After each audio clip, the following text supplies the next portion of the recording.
ಅವತ್ತು 19ರಲ್ಲಿ ಎಷ್ಟೆಲ್ಲ ಅಪಪ್ರಚಾರ ಆಯ್ತು ನಮ್ಮ ಮೇಲೆ. ನಾವೆಲ್ಲ ಕೂಡ ಮಾರಾಟ ಆಗಿದ್ದೀವಿ ಮಾಡ್ಕೊಂಡು ಹೋಗ್ತಾ ಇದ್ದೀವಿ. ಎಷ್ಟೇ ಅಪಮಾನಗಳಾಗಿದ್ರು, ಎಷ್ಟೇ ನನ್ನನ್ನು ರಾಜಕೀಯವಾಗಿ ತುಳಿಬೇಕು ಅಂತ ಪ್ರಯತ್ನ ಮಾಡಿದ್ರು, ಆ ಭಗವಂತನ ಕೃಪೆ, ದೇವ್ರ ಕೃಪೆ ಇರೋದ್ರಿಂದ, ನನ್ನನ್ನು ನಂಬಿರ್ತಕ್ಕಂಥ ಮಹಾಜನತೆಯ ಅವರ ಆಶೀರ್ವಾದ ಇರೋದ್ರಿಂದ, ಮಾನ್ಯ ನರೇಂದ್ರ ಮೋದಿಜಿರವರ ಮತ್ತು ಮಾನ್ಯ ಅಮಿತ್ ಶಾರವರ, ಮಾನ್ಯ ನಡ್ಡಾರವರ, ಅದೇ ರೀತಿ ಮಾನ್ಯ BL ಸಂತೋಷ್ಜಿರವರ, ನಮ್ಮ ರಾಜ್ಯದ ಪ್ರಮುಖ ನಾಯಕರುಗಳು ಮಾನ್ಯ ಅಶೋಕ್ರವರು, ಮಾನ್ಯ ಬಸವರಾಜ ಬೊಮ್ಮಾಯಿರವರು, ಮಾನ್ಯ ಪ್ರಹ್ಲಾದ್ ಜೋಶಿರವರು, ಇವರೆಲ್ಲರ ಆಶೀರ್ವಾದ ಬೆಂಬಲ ಇದ್ದಿದ್ದರಿಂದ ಒಂದು ಸೋಲು, ಒಂದು ಆಘಾತ ಆದಮೇಲೆ ಕೂಡ 24ರಲ್ಲಿ ನನಗೆ ಚುನಾವಣೆಯಲ್ಲಿ ಸ್ವಾಭಾವಿಕವಾಗಿ ಟಿಕೆಟ್ ನನಗೆ ಬರಬೇಕಾಯ್ತು.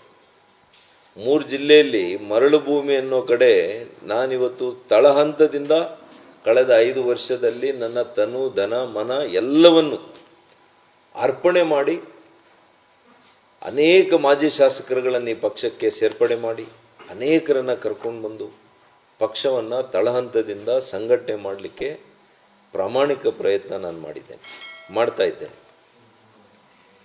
ಇವತ್ತು ಸಂಘಟನೆಯ ಪರ್ವ ಅಂದರೆ ಸಂಘಟಿತವಾಗಿರ್ತಕ್ಕಂಥ ಸಂಘಟನೆಯನ್ನು ಮಾಡ್ತಾ ಇದ್ದಾರೆ.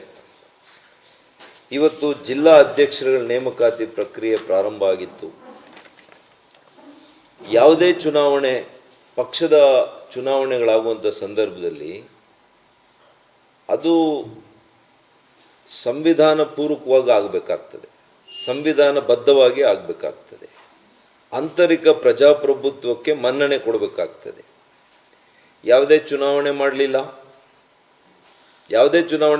ಈಗ ಇವತ್ತು 1 ಗಂಟೆಗೆ ನನ್ನ ಸ್ವಂತ ಜಿಲ್ಲೆ ಚಿಕ್ಕಬಳ್ಳಾಪುರ ಜಿಲ್ಲೆಯಲ್ಲಿ, ಅನೇಕ ಜಿಲ್ಲೆಗಳಲ್ಲಿ ಇದೇ ರೀತಿ ನಡೆಯುತ್ತೆ. ಏಕಚಕ್ರಾಧಿಪತ್ಯ ಇದ್ದಂಗೆ. ಪಕ್ಷ ಅಂತಂದರೆ 4 ಜನ ಸೇರಿ ಕಟ್ಟದ ಪಕ್ಷ. ಇವತ್ತು ನಂದೇ ನಡೆಯುತ್ತೆ ಅಂತೇಳಿ ನನ್ನ ಹಿಂದೆ ಮುಂದೆ ಯಾರು ಓಡಾಡ್ತಾರೆ ಅಂಥವ್ರು ಮಾತ್ರ ಎಸ್ ಬಾಸ್ ಅನ್ನೋರು ಬೇಕು, ಜಿ ಹುಜೂರ್ ಅನ್ನೋರು ಬೇಕು. ಅಂಥವರನ್ನು ನೀವು ಅಧ್ಯಕ್ಷರುಗಳು ನೇಮಕ ಮಾಡ್ಕೊಳ್ಳೋದು, ನಿಮಗೆ ಬೇಕಾದಂಥ ರಾಜ್ಯದ ಕಾರ್ಯದರ್ಶಿಗಳು ಮಾಡ್ಕೊಳ್ಳೋದು, ಪ್ರಧಾನ ಕಾರ್ಯದರ್ಶಿಗಳು ಮಾಡ್ಕೊಳ್ಳೋದು, ಉಪಾಧ್ಯಕ್ಷರುಗಳು ನೇಮಕ ಮಾಡೋದು,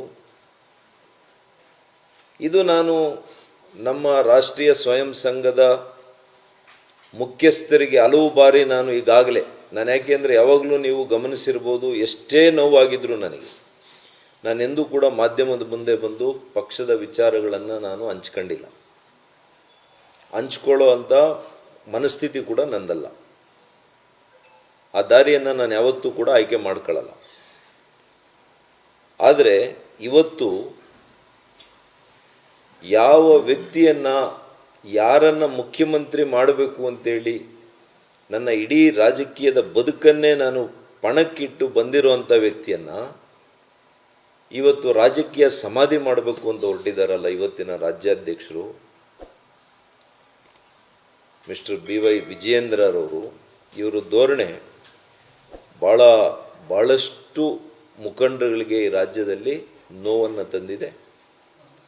ಇವರು ಖಂಡಿತವಾಗಿಯೂ ಕೂಡ ಇವರು ಇದೇ ದಾರಿಯಲ್ಲಿ, ನಮ್ಮ ಕೇಂದ್ರದ ನಾಯಕರು ಇವರಿಗೆ ಏನು ಸ್ವಾತಂತ್ರ್ಯ ಕೊಟ್ಟಿಲ್ಲ, ಆದರೆ ಯಾರನ್ನೂ ಒಂದು ವಿಶ್ವಾಸಕ್ಕೆ ತೆಗೆದುಕೊಳ್ಳುವಂಥ ಒಂದು ಗುಣ ಇವರಲ್ಲಿಲ್ಲ.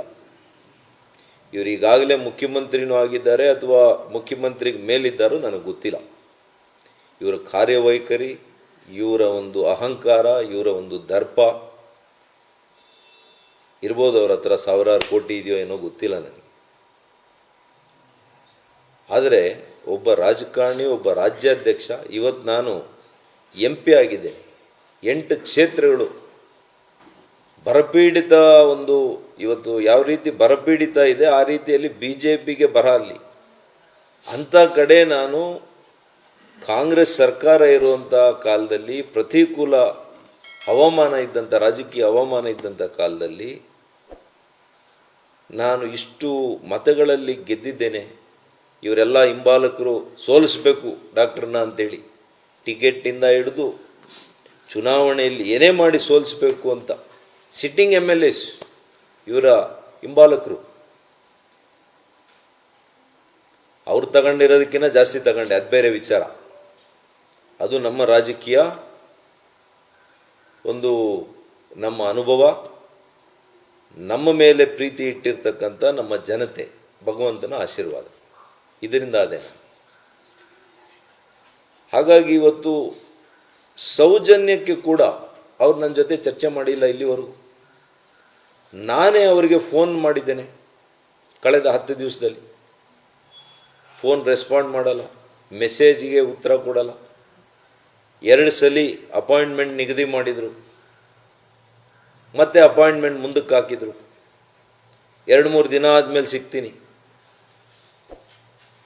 ಮಾನ್ಯ ನಡ್ಡಾಜಿಯವರಿಗೆ ನಾನು ಒಂದು ಮೆಸೇಜ್ ಕಳಿಸಿದರೆ ತಕ್ಷಣ ಅವ್ರು ನನಗೆ ಅಪಾಯಿಂಟ್ಮೆಂಟ್ ಕೊಡ್ತಾರೆ. RSS ಸಂಘಗಳಲ್ಲಿ ನಮಗೆ ಅಪಾಯಿಂಟ್ಮೆಂಟ್ ಕೇಳಿದರೆ ಪಾಪ ಕೊಡ್ತಾರೆ. ಎಂಥ ಹಿರಿಯ ಮುಖಂಡರುಗಳು ನಮಗೆ ಅಪಾಯಿಂಟ್ಮೆಂಟ್ ಕೊಡ್ತಾರೆ, ಕೇಳ್ತಾರೆ, ಸಮಾಲೋಚನೆ ಮಾಡ್ಕೊಂಡು ಏನೋ ಒಂದು ತೀರ್ಮಾನ ತಗೊಳ್ತಾರೆ. ಇಲ್ಲಿ ಸಮಾಲೋಚನೆನೇ ಇಲ್ಲ. ಮೊನಾರ್ಕ ನೀವು ಏಕಚಕ್ರಾಧಿಪತ್ಯನ? ನಿಮ್ಮ ಆಸ್ತಿನ ಇದು? BJP ನಿಮ್ಮ ಸ್ವಂತ ಆಸ್ತಿನ? ಬನ್ನಿ ಕಟ್ ಬನ್ನಿ ನೋಡೋಣ. ಚಿಕ್ಕಬಳ್ಳಾಪುರ, ಕೋಲಾರ, ಬೆಂಗಳೂರು ಗ್ರಾಮಾಂತರದಲ್ಲಿ ಒಂದು ಸೀಟ್ ಗೆಲ್ಲಿ ನೋಡೋಣ. ಚಾಲೆಂಜ್ ಮಾಡ್ತೀನಿ, ಒಂದು ಸೀಟ್ ಗೆಲ್ಲಿ ನೀವು ನೋಡೋಣ ನಿಮ್ಮ ನಾಯಕತ್ವದಲ್ಲಿ. ಎಷ್ಟು ಕಷ್ಟಪಟ್ಟಿದ್ದೀವಿ ಗೊತ್ತಿದೆಯಾ ನಿಮಗೆ? 5 ವರ್ಷದಿಂದ ನಾವು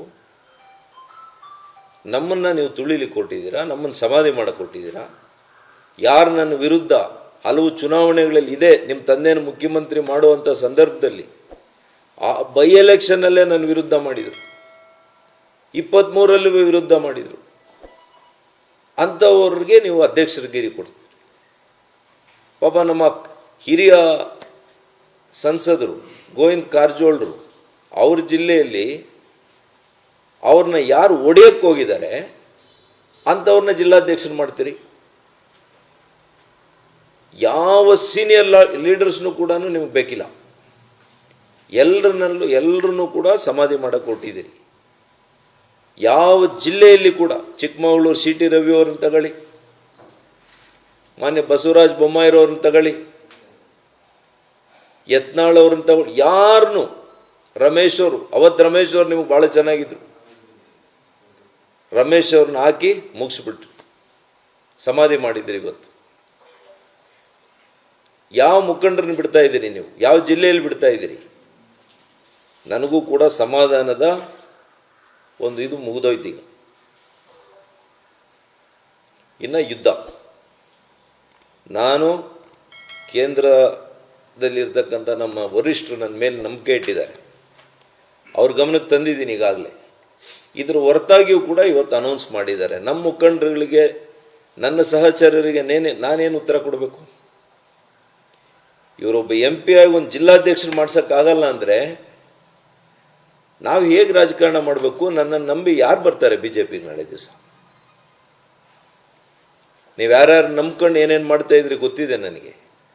ಇವರೆಲ್ಲ ರಿಯಲ್ ಎಸ್ಟೇಟಲ್ಲಿ ನಿಮ್ಗೆ 4 ರೂಪಾಯಿ ದುಡ್ಡು ತಂದು ಕೊಡ್ಬೋದು ಅಷ್ಟೇ, ರಾಜಕಾರಣ ಮಾಡೋಕ್ಕಾಗಲ್ಲ ಇವ್ರ ಕಡೆಯಿಂದ.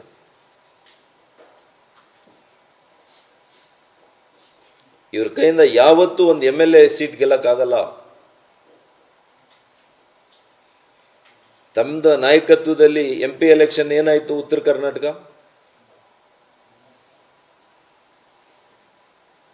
ಮಾಸಾಗಿ ನಿಮ್ಮನ್ನು ಫಾಲೋ ಮಾಡ್ತಾರೆ ಅಂತ ನೀವು ಹೇಳ್ಕೊಳ್ತೀರಲ್ಲ, ಏನಾಯಿತು? ಬೀದರಲ್ಲಿ, ಕಲಬುರಗಿಯಲ್ಲಿ ಏನಾಯಿತು? ಬೆಳಗಾಮಲ್ಲಿ ಏನಾಯಿತು? ನಾವು ಗೆದ್ದಿರೋದಿಲ್ಲಿ. ಶಿಡ್ಲಘಟ್ಟದಲ್ಲಿ ಮೊನ್ನೆ ಬಂದಿರುವಂಥ ವ್ಯಕ್ತಿ ಪಾಪ 50,000 ಮೆಂಬರ್ಶಿಪ್ ಮಾಡಿಸಿದ್ದಾರೆ. ನಮ್ಮಲ್ಲಿ 58,000 ಮೆಂಬರ್ಶಿಪ್ ಆಗಿದೆ. ಯಾರು ಪಕ್ಷಕ್ಕೆ ಅಹರ್ನಿಶಿ ದುಡ್ದಿದ್ದಾರೆ ಅಂಥವ್ರನ್ನ ಕೈ ಬಿಡ್ತೀರಿ. ಯಾರು ನನ್ನ ವಿರುದ್ಧವಾಗಿ ಕೆಲಸ ಮಾಡಿದ್ದಾರೆ, ಯಾರು ಪಕ್ಷಕ್ಕೆ ಏನು ಕೊಡುಗೆ ಇಲ್ಲ ಅಂಥವ್ರನ್ನ ಅಧ್ಯಕ್ಷರು ಮಾಡ್ತೀರಿ. ಯಾಕೆ ಸಮಾಲೋಚನೆ ಮಾಡಲಿಲ್ಲ?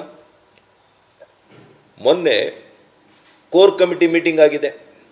ಕೋರ್ ಕಮಿಟಿಯಲ್ಲಿ ಯಾಕೆ ಚಿಕ್ಕಬಳ್ಳಾಪುರ ವಿಷಯ ಇಟ್ಟಿಲ್ಲ ನೀವು? 13 ಜಿಲ್ಲೆಗಳ ಬಗ್ಗೆ ಚರ್ಚೆ ಮಾಡಿಲ್ಲ ನೀವು ಅಲ್ಲಿ. ಯಾಕೆ ಅಂದರೆ ಅಲ್ಲೇನು ಹೇಳಿದಿರಿ, ಇನ್ನೂ ಕೂಡ ಚರ್ಚೆನೇ ಆಗಿಲ್ಲ ಅಂತ ಸುಳ್ಳು ಹೇಳಿದಿರಿ. ಇವತ್ತು ನೋಡಿದ್ರೆ ಏಕಾಏಕಿ ಪ್ರಕಟಿಸ್ತೀರಿ. ಇವತ್ತು ನಾನು ನಮ್ಮ ನಾಯಕರುಗಳಲ್ಲಿ, ನಮ್ಮ ಕೇಂದ್ರ ನಾಯಕರುಗಳಲ್ಲಿ ಮಾನ್ಯ ಪ್ರಧಾನಮಂತ್ರಿಗಳು, ಮಾನ್ಯ ಗೃಹ ಸಚಿವರು ನನ್ನ ಮೇಲೆ ವಿಶ್ವಾಸ ಇಟ್ಟಿದ್ದಾರೆ, ರಾಷ್ಟ್ರೀಯ ಅಧ್ಯಕ್ಷರು. ಅವ್ರನ್ನ ಭೇಟಿ ಮಾಡ್ತೇನೆ. ಇಲ್ಲಿನ ವಾಸ್ತವತೆಗಳನ್ನು ಎಲ್ಲ ಕೂಡ ಬಿಚ್ಚಿಡ್ತೇನೆ. ಕಳೆದ 5 ವರ್ಷಗಳಲ್ಲಿ ನಾನು ಗಮನಿಸಿರುವಂಥದ್ದು, ಇವರ ವ್ಯವಹಾರಗಳು, ಇವರು ಯಾವ ರೀತಿ ರಾಜಕಾರಣವನ್ನು ಮಾಡ್ತಾರೆ, ಯಾವ ರೀತಿ ಪಕ್ಷ ಸಂಘಟಿಸ್ತಾ ಇದ್ದಾರೆ, ಯಾವ ರೀತಿ ಪಕ್ಷ ಒನ್ಸ್ ಫಾರ್ ಆಲ್ ಕ್ಲೋಸ್ ಮಾಡೋಕ್ಕೆ ಹೊರಟಿದ್ದಾರೆ.